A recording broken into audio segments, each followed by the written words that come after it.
Hello मेरे प्यारे कृषि योद्धाओं, कैसे हैं आप लोग। आशा करता हूँ आप लोग स्वस्थ होंगे, मस्त होंगे और जहाँ होंगे आपकी पढ़ाई एकदम ज़बरदस्त चल रही होगी। तो आज हम लोग पढ़ने वाले हैं, जो हमारा सेशन बच गया था एग्रोनॉमी में, उसे हम आज लोग देख लेते हैं। तो आप लोग ज़्यादा से ज़्यादा इस सेशन को ग्रुप में शेयर करिएगा, ताकि जिन लोगों का बच गया था वो लोग भी देख लें। और आप लोग कमेंट सेक्शन में ज़रूर बताया कीजिए कि क्लास कैसे लगी। ऐसे नहीं चलेगा, आप लोग एग्रीकल्चर के स्टूडेंट हैं, तो आप लोग कमेंट ज़रूर किया कीजिए कि लगे कि एग्रीकल्चर के स्टूडेंट पढ़ रहे हैं। चलते हैं हम अपने जो बच गया था उस सेशन की तरफ।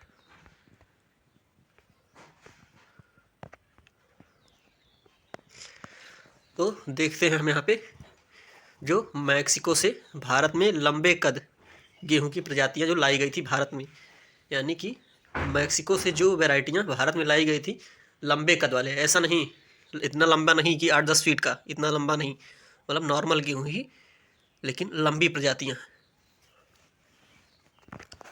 तो देखते हैं हम अपना यहाँ पे पहला लिखा हुआ है लरमा रोजो, यहाँ पे लरमी रोजो लिख गया है, सॉरी, यहाँ पे लरमा रोजो होगा। और सोनारा 63 और 64, ऐसा नहीं है सोनारा 63-64 एक ही में है, ये दो वैरायटियाँ हैं, सोनारा 63 और सोनारा 64।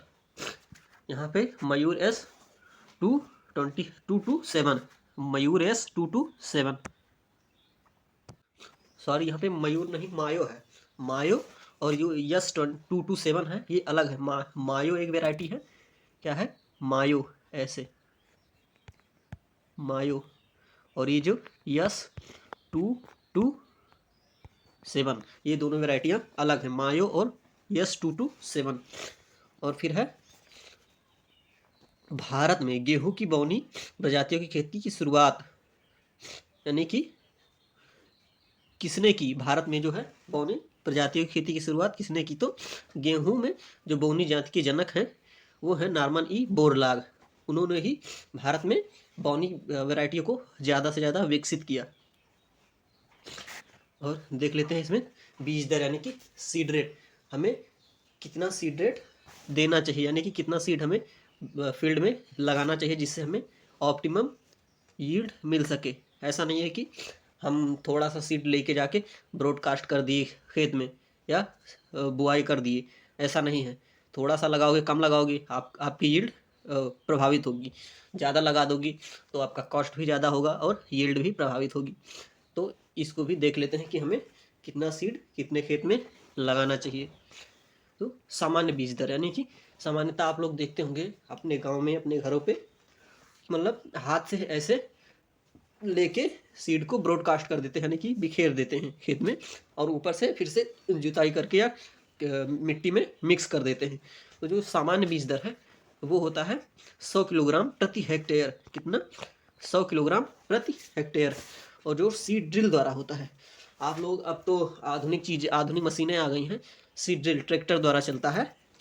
उस सीड ड्रिल में क्या होता है, ऊपर एक बकेट टाइप का लगा रहता है, सीड ड्रिल में बकेट टाइप का लगा रहता है, उसी में आप गेहूं के सीड को डाल देते हैं और ट्रैक्टर को चलाते हैं, तो धीरे धीरे उसमें पाइपें लगी रहती हैं, नलियाँ लगी रहती हैं, उसी पाइपों के जरिए थोड़ा थोड़ा सीड नीचे गिरता रहता है और वो रो में होता है। तो उसमें कितना लगता है, 70 से 90 किलोग्राम प्रति हेक्टेयर। और जो डिबलर द्वारा बीज दर होता है वो होता है 25 से 30 केजी प्रति हेक्टेयर। कितना होता है, 25 से 30 केजी प्रति हेक्टेयर। और जो ये सरसों के लिए लिखा है, ये गलत लिखा हुआ है, जो ये 25 से 30 केजी है, ये बरसीम की भी बीज दर होती है। जो बरसीम हमारी होती है, फॉडर क्रॉप जो होती है, यानी कि चारे के लिए, उसका भी सीड रेट कितना होता है, 25 से 30 केजी प्रति हेक्टेयर। अब ये देख लेते हैं डिबलर क्या है। डिबलर एक मतलब खूंटीदार मशीन होती है, इस तरह की होती है, ऐसे ऐसे होगा, उसमें खूंटियाँ लगी रहती हैं, ऐसे ऐसे, क्या, खूंटियाँ, यहाँ पे ऐसे ऐसे खूंटियाँ लगी होती हैं। और डिबलर में कितनी खूंटियाँ होती हैं, 27, यानी कि 27। ये आपको जरूर ध्यान रखना है कि डिबलर में कितनी खूंटियाँ होती हैं। तो डिबलर में कितनी खूंटियाँ होती हैं, 27।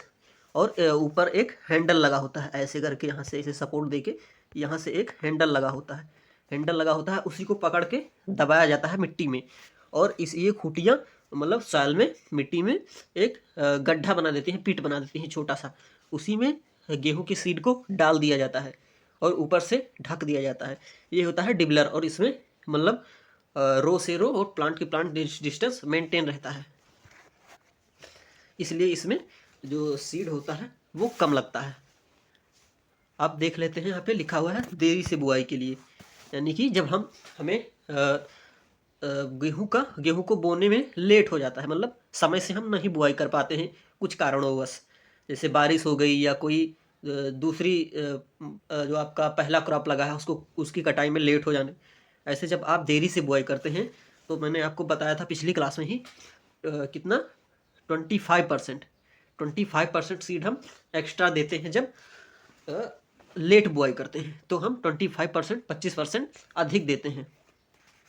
तो कितना लग जाएगा, सामान्य आपका था कितना, सामान्य बीज दर था 100 किलोग्राम, तो जब 25% एक्स्ट्रा देंगे तो आपका कितना हो जाएगा 125 केजी, कितना 125 केजी। अब हम देखते हैं फर्व लिखा हुआ FIRB विधि से बीज दर कितना होगा। तो जो फर्व विधि से बीज दर होता है वो होता है 75 केजी, कितना होता है 75 केजी, यहाँ पे 15 केजी लिखा हुआ है तो ये गलत है यहाँ पे, तो थोड़ा आप लोग करेक्शन कर लीजिएगा, कितना होता है 75 केजी। अब यह फर्व विधि क्या होता है ये भी देख लेते हैं हम लोग। पहले हम देखते हैं FIRB यानी कि फर्व की फुल फॉर्म क्या होता है, फर्व का फुल फॉर्म क्या होता है। तो जो फर्व का फुल फॉर्म होता है वो होता है furrow irrigated राइज्ड bed system, furrow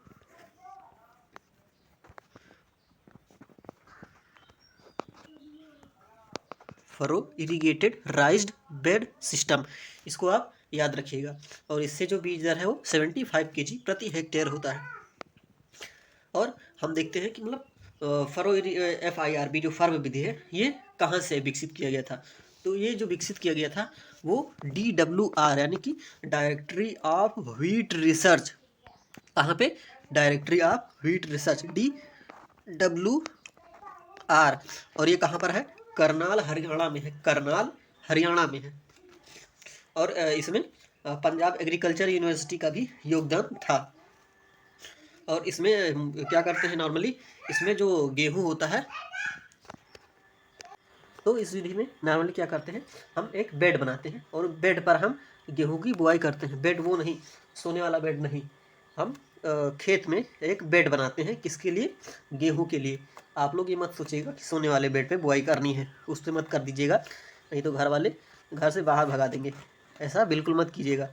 तो जो हम बेड बनाते हैं किसमें, खेत में, और उसमें बीच बीच में नालियाँ छोड़ देते हैं।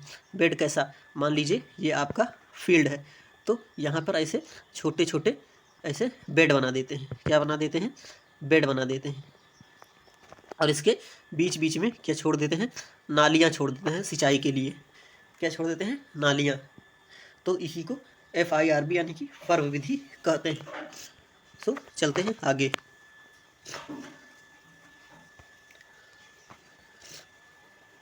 ये zero till fertiseed drill, zero till मतलब क्या होता है, जीरो टिलेज मतलब आपको जुताई नहीं करनी है, आपको प्रीवियस ईयर जो पहला क्रॉप लगा है उसकी हार्वेस्टिंग करके और खेत की सफाई करके या उसको रेसिड्यू छोड़ देना है खेत में, और उसी में ही बुआई करना है, किससे, जीरो टिल फर्टिसाइड ड्रिल। एक क्या होता है, ट्रैक्टर चलित यंत्र होता है जीरो टिल फर्टिसाइड ड्रिल, उसी में क्या करता है, वो जुताई भी साथ में करता है और बुआई भी साथ में करता है। जब उससे आप बुआई करेंगे तो 140 से 150 केजी प्रति हेक्टेयर बीज लगता है, कितना लगता है, 140 से 150 केजी प्रति हेक्टेयर सीड। और यह सबसे ज़्यादा बीज लगता है इस विधि से। और अब अंतराल देख लेते हैं, स्पेसिंग यानी कि हमें प्लांट की स्पेसिंग कितनी रखनी चाहिए, गेहूं के प्लांट की स्पेसिंग कितनी रखनी चाहिए फील्ड में। तो ये जो RR लिखा है यानी कि रो इंटू रो, मतलब रो इंटू रो, यानी कि हमें लाइन से लाइन की दूरी कितनी रखनी चाहिए, एक लाइन से दूसरी लाइन के बीच में कितनी दूरी रखनी चाहिए। तो 22.5 सेंटीमीटर एक लाइन की बीच में, दो लाइनों के बीच में दूरी रखनी चाहिए। यानी कि आप देख लीजिए, एक लाइन ये हो गया, एक लाइन ये हो गया, तो इसके बीच में जो इसके बीच में गैप है वो 22.5 सेंटीमीटर का गैप हमें रखना चाहिए। और जो ये पी लिखा हुआ है यानी कि प्लांट टू प्लांट, क्या plant to plant, plant into plant, और इसमें कितना दूरी है, 6 से 7 सेंटीमीटर। यानी कि यहाँ पे एक प्लांट है, यहाँ पे एक प्लांट और यहाँ पे एक प्लांट, तो इसके बीच में जो दूरी है उसको कितना रखना है, 6 से 7 सेंटीमीटर। अगर आप लोग को समझ में नहीं आता है तो आप लोग एक बार कमेंट जरूर कीजिएगा। वैसे मैं पूरी कोशिश कर रहा हूँ समझाने की और आप लोग को समझ में आ गया होगा। अब आगे देखते हैं गेहूं में बुआई की गहराई, यानी कि हमें कितनी डेप्थ पे, कितनी गहराई पे बुआई करनी चाहिए जिससे हमारा जो गेहूं है, गेहूं का प्लांट वो अच्छे से जर्मिनेट कर पाए और सर्वाइव कर पाए। आप लोग देखते हैं कि अगर हम गेहूं को ज़्यादा गहराई पे बो देते हैं, यानी कि ज़्यादा गहराई पे बुआई कर देते हैं, तो वह उसको मिट्टी सप्रेस कर देती है, यानी कि मिट्टी उसको दबा देती है, वो जर्मिनेट नहीं कर पाता है, जिससे हमारे फील्ड में नंबर ऑफ प्लांट यानी कि पौधों की संख्या कम हो जाती है। और आप लोगों को पता होगा जब पौधों में यानी कि खेतों में पौधों की संख्या जब कम हो जाएगी तो जाहिर सी बात है कि हमारा उपज जो है, यील्ड जो है वो कम हो जाएगा। और जब हम ज़्यादा ऊपर सीड की बुआई कर देते हैं तो वो डायरेक्ट सनलाइट के संपर्क में आ जाएगा, सनलाइट के संपर्क में आ जाएगा, जिससे वो जनरेट नहीं कर पाता है और ज़्यादा सीड क्या करते हैं, जो पक्षियाँ होती हैं, पक्षियाँ उनको खा लेती हैं, इसलिए भी वो नंबर ऑफ प्लांट फील्ड में कम हो जाते हैं। इसलिए हमें एक ऑप्टिमम डेप्थ पे बुआई करनी चाहिए, यानी कि उपयुक्त गहराई पर।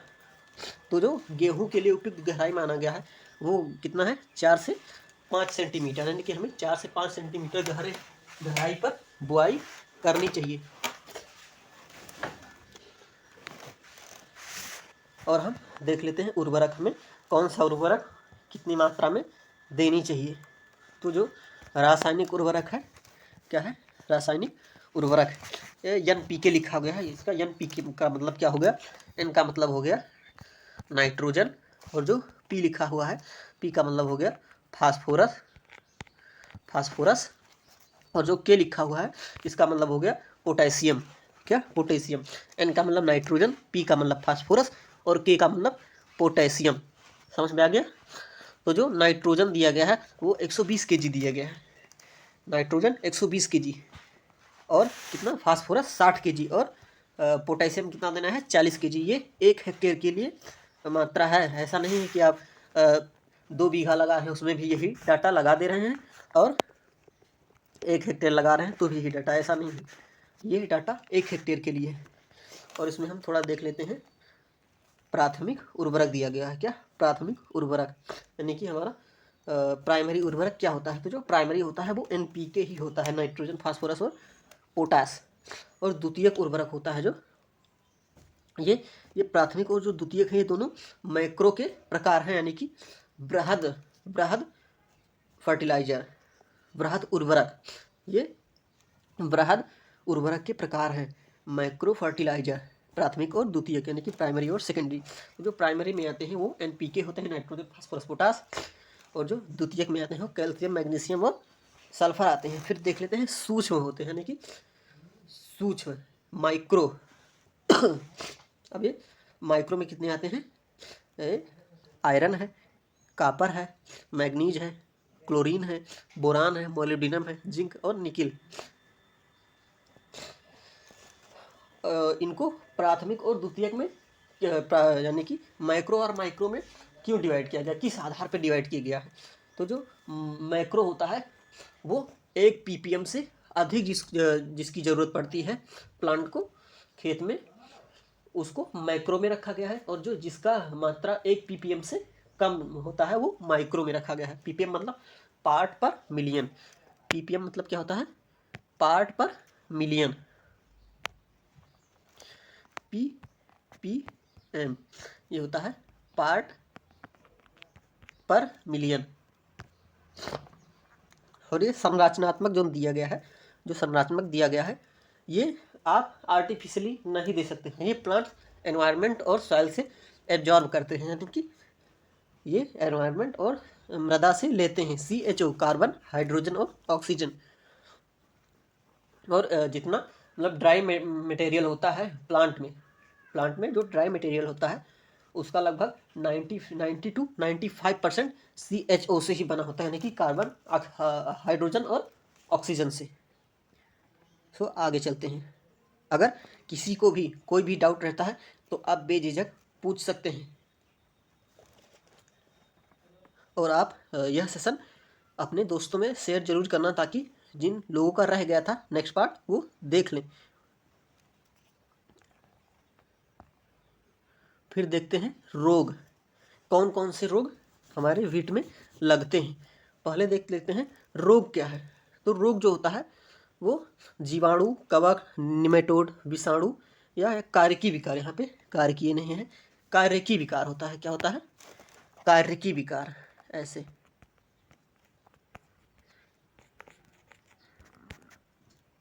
कार्यकी, फिजियोलॉजिकल डिसऑर्डर, इन सब चीज़ों से प्रभावित होकर पौधा अपना ग्रोथ पूरा नहीं कर पाता है, अपना लाइफ साइकिल पूरा नहीं कर पाता है। इसे क्या कहते हैं? रोग कहते हैं। तो जो हमारा पहला रोग है गेरुई रस्ट, यानी कि गेरुई, आप लोग देखते होंगे खेत में गेहूं के, जब हाथ से उस पर हाथ फेरेंगे आप गेहूं के प्लांट पे, तो आपके हाथों में कई कलर के, यानी कि पीला, भूरा और काला, ऐसे रस्ट लग जाते हैं आपके हाथ में।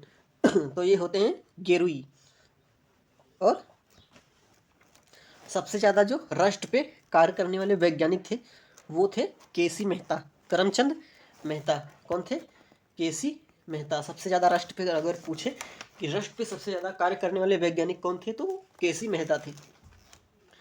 तो रस्ट कितना होता है? 3 प्रकार का होता है। रस्ट 3 प्रकार का होता है। पहला है भूरी रस्ट, इसे भूरी गेरुई यानी कि इसे लीफ रस्ट भी कहते हैं। यह किससे होता है? तो यह पक्सीनिया ट्रिटिसाई होता है। ट्रिटिसिना लिखा हुआ है यहाँ पे, पक्सीनिया ट्रिटिसाई, पक्सीनिया ट्रिटिसाई क्या होता है? पक्सीनिया ट्रिटिसाई से होता है। और यह क्या है? पक्सीनिया ट्रिटिसाई क्या है? एक फंगस है, कवक है, जिसके द्वारा यह रोग होता है। जब आप प्लांट पे अपना हाथ फेरेंगे क्रॉप में, तो आपके हाथ में कैसा धूल जैसा एक पदार्थ आपके हाथ में चिपक जाएगा, और यह बहुत ही घातक बीमारी होती है।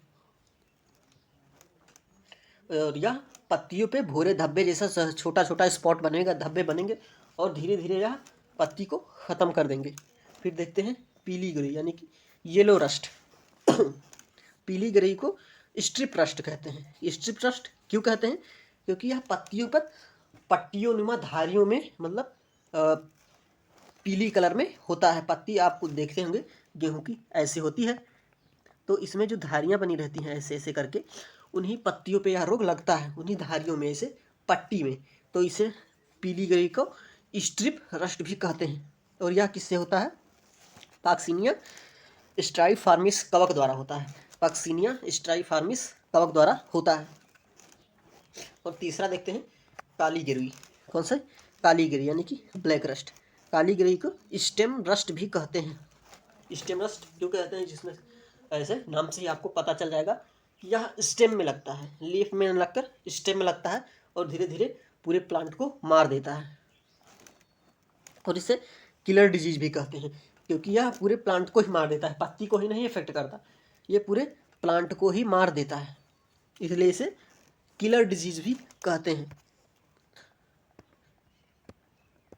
आगे देखते हैं। और ये किससे होता है? जो काली गिरी होता है वो पक्सीनिया ग्रेमिनिस, ग्रामिनिस नहीं, ग्रेमिनिस ट्रिटिसाई, पक्सीनिया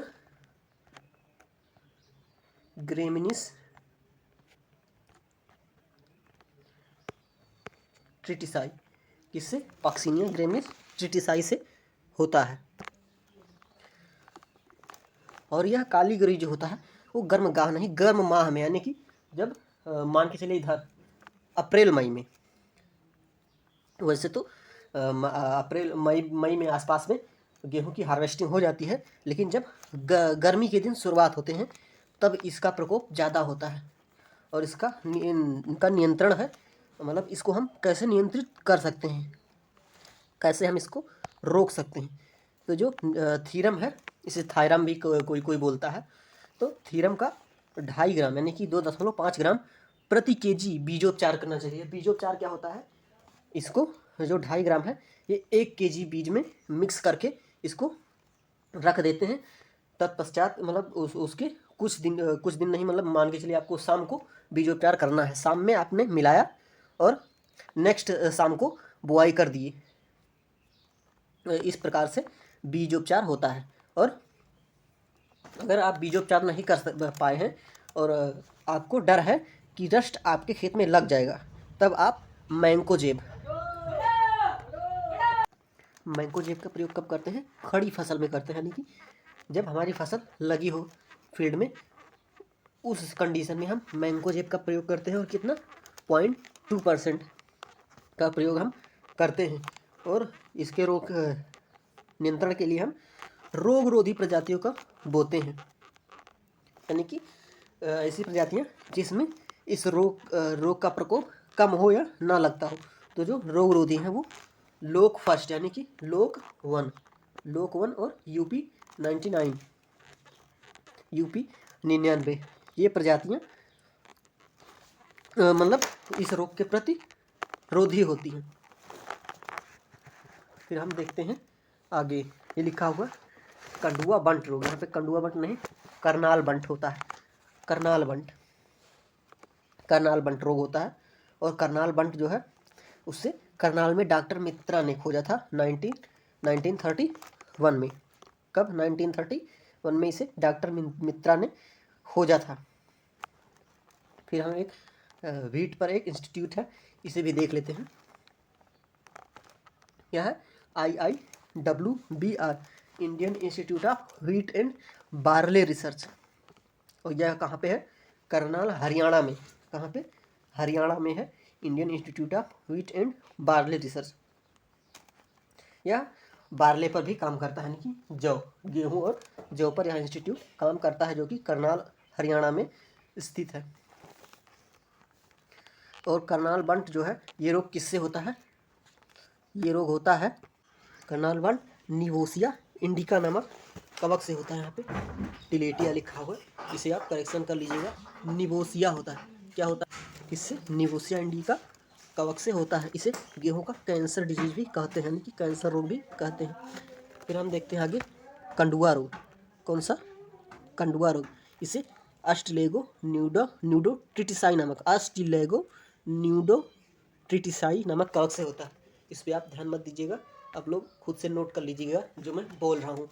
आप लोग कॉपी और पेन लेके बैठा कीजिए, क्योंकि जो चीज़ें इसमें करेक्शन करवा रहे हैं उसको आप लिख लीजिएगा। बाद में आप इस PDF से पढ़ेंगे तो आपको यही मिलेगा, इसलिए आप करेक्शन कर लीजिए अपने नोटबुक में। तो इसको उस्टिलेगो नहीं, अस्टिलिगो न्यूडोट्रिटिसाई नामक कवक से होता है। या गेहूं का आंतरिक बीज जनित रोग होता है, यानी कि यह बीज से ही फैलता है और बीज में ही होता है, जिससे यह आगे चल के प्लांट में शो होता है, यानी कि प्लांट में यह रोग हो जाता है बीज से ही।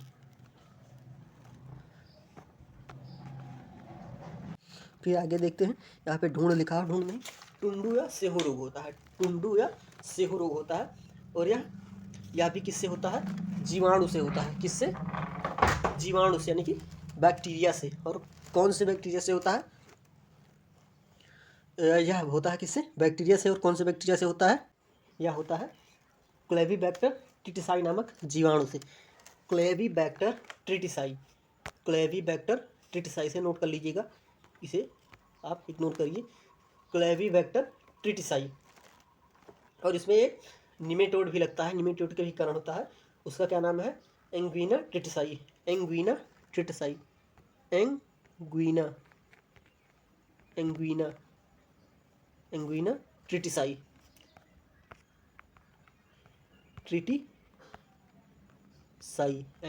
ट्रिटिसाई, यह निमेटोड है और जो बैक्टीरिया है वो है क्लैवीबैक्टर ट्रिटिसाई। क्लैवीबैक्टर ट्रिटिसाई, ये दोनों से ही होता है।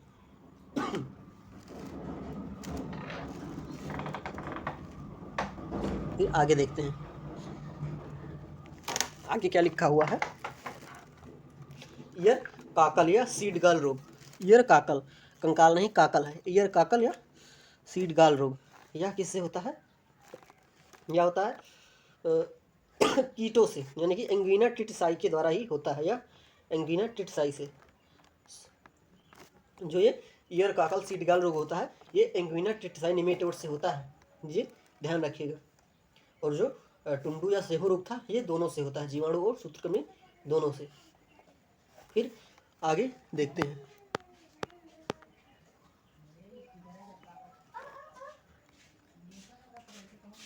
फिर आगे देखते हैं कीट, कौन कौन से कीट लगते हैं गेहूं के प्लांट में। तो पहला है हमारा दीमक, यानी कि टर्माइट।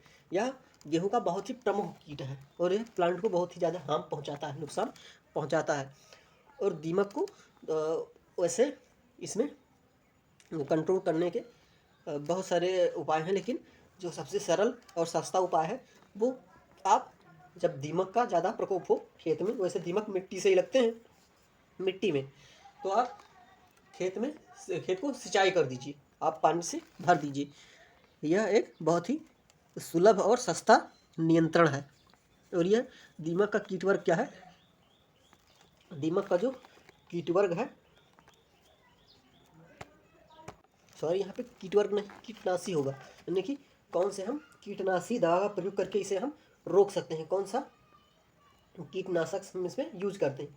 तो जो कीटनाशक है वो कोयरी, यानी कि कोयरी पारीफास, यानी कि कोयरी पारीफास, कोयरी पारीफास, इस कीटनाशक का प्रयोग करके हम दीमक को कंट्रोल कर सकते हैं। कोयरी पारीफास, इस इंसेक्टिसाइड से हम इसको कंट्रोल कर सकते हैं। और जो दीमक का साइंटिफिक नेम है, यानी कि जूलॉजिकल नेम, ये ओडंटोटर्मिस ओबेसस, ओडंटोटर्मिस ओबेसस, ओडंटोटर्मिस ओबेसस।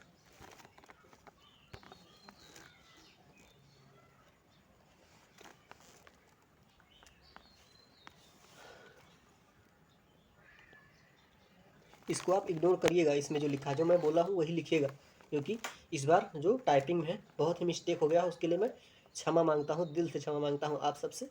इसलिए आप लोग एक नोटबुक ले लीजिएगा और उससे लिख लीजिएगा और करेक्शन कर लीजिएगा। और जो दूसरा कीट है या गुजिया बिबिल, कौन सा है? गुजिया बिबिल। ये गुजिया वो नहीं जो आप होली में खाते हैं, ये गुजिया नहीं, ये कीट है गुजिया बिबिल। और जो इसका साइंटिफिक नेम है वो क्या है? टेनिनेकस इंडिकस, टेनिनेकस इंडिकस, टेनीब्रियो यहाँ पे लिखा है, इसको इग्नोर कीजिएगा। टेनिनेकस इंडिकस, टेनी और नेकस, टेनिनेकस इंडिकस, टेनिनेकस इंडिकस इसका जो है साइंटिफिक नेम। और इस कीट का क्या है? नर्सरी की अवस्था पे ज़्यादा प्रकोप होता है, जो जब प्लांट बहुत ही छोटा रहता है। और इसका जो नियंत्रण मोनोक्रोटोफास से करते हैं। किससे? मोनोक्रोटोफास से। और यह जो गुजिया बिबिल है, ये प्लांट को, जो सॉइल का सरफेस होता है, सरफेस के बराबर ही प्लांट को काट देता है, यानी कि प्लांट को ही काट देता है और प्लांट वहीं पे मर जाता है, यानी कि ख़त्म हो जाता है और हमारी यील्ड प्रभावित होती है। अब लास्ट में बचा है क्या? उपज, यानी कि हमने इतना सब कुछ कर लिया खेत में, क्या बोलते हैं, बुआई किया, उसमें सिंचाई की, उसमें क्या बोलते हैं, फर्टिलाइज़र लगाया, और उसमें कीटनाशक डाला, कौन कौन से रोग हैं उसको पढ़ा। फिर हम देख लेते हैं इसमें उपज कितना मिलता है हमें, कितना उपज हमें मिलता है 1 हेक्टेयर से। तो वो है 40 से 55 क्विंटल। कितना? 40 से 55 क्विंटल प्रति हेक्टेयर उपज हमें मिलता है।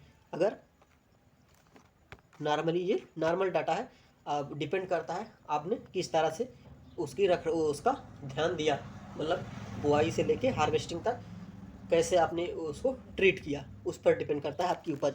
ये तो नॉर्मली एक डाटा दे दिया गया है, 40 से 55 कुंटल प्रति हेक्टेयर। तो आशा करता हूँ आपको सेशन अच्छा लगा होगा।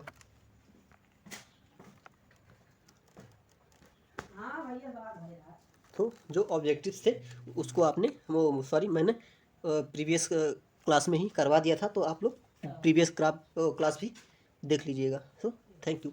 और आप लोग ज़्यादा से ज़्यादा इस सेशन को शेयर करिएगा अपने ग्रुप में, ताकि सभी लोग इसका लाभ ले सकें। और हाँ, आप लोग विकसित कृषि का जो व्हाट्सअप चैनल है, व्हाट्सअप ग्रुप है, उसमें भी ज्वाइन करिए। आपको लिंक नीचे डिस्क्रिप्शन में मिल जाएगा। और जो हमारा बैच है पेड कोर्स, वो लॉन्च हो चुका है, उसमें क्लासेस स्टार्ट हो गई हैं। आप लोग कोर्स को परचेज करिए ज़्यादा से ज़्यादा, जिससे आपकी जो तैयारी है और भी बेहतर हो पाए। So thank you.